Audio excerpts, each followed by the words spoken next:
Comprendre les différences entre fonction, poste, emploi, profession, métier, activité et tâches. Bonjour à tous. Aujourd'hui, on va clarifier cette notion qu'on confond souvent dans le monde du travail. Fonction, poste, emploi, profession, métier, activité et tâches. Je vais les expliquer une par une avec des exemples simples pour bien comprendre la différence. C'est parti. 1. La fonction. La fonction, c'est le rôle général d'une personne dans une organisation. Par exemple, directeur commercial ou responsable des ressources humaines. C'est un titre qui indique le niveau de responsabilité ou la mission globale. C'est un cadre d'action qui regroupe plusieurs postes similaires. 2. Le poste. Le poste, c'est l'emplacement précis occupé par une personne dans une structure donnée. Exemple, chargé de communication interne au siège de l'entreprise X par exemple.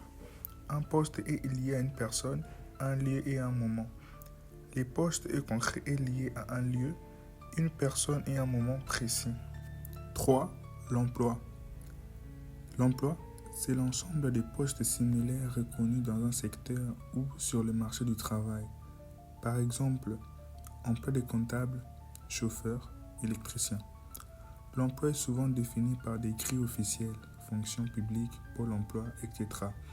L'emploi est classé officiellement, fiche de métier conventionnelle, collective, etc.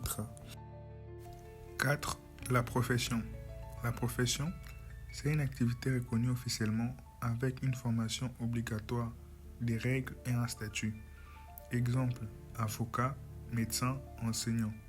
On parle souvent de professions libérales, professions réglementées, etc.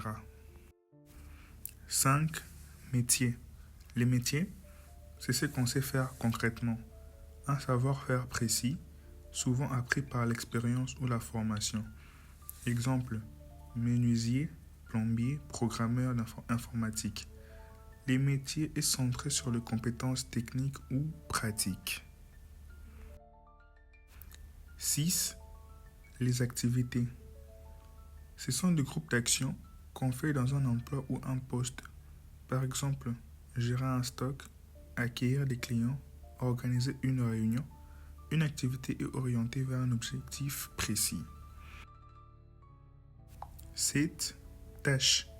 Enfin, les tâches, ce sont les actions concrètes et simples qu'on exécute chaque jour. Exemple, envoyer un mail, remplir un formulaire, classer un dossier. C'est la plus petite unité de travail. En résumé, bien distinguer ces notions. Fonction, poste, emploi, profession, métier, activité et tâches permet de mieux comprendre le fonctionnement du monde du travail. Chacune a sa spécificité et le confondre peut entraîner des erreurs dans la gestion des ressources humaines ou l'orientation professionnelle. Retenir ces différences, c'est déjà faire un pas vers plus de clarté, d'efficacité et le choix éclairé dans sa carrière. Merci pour votre attention.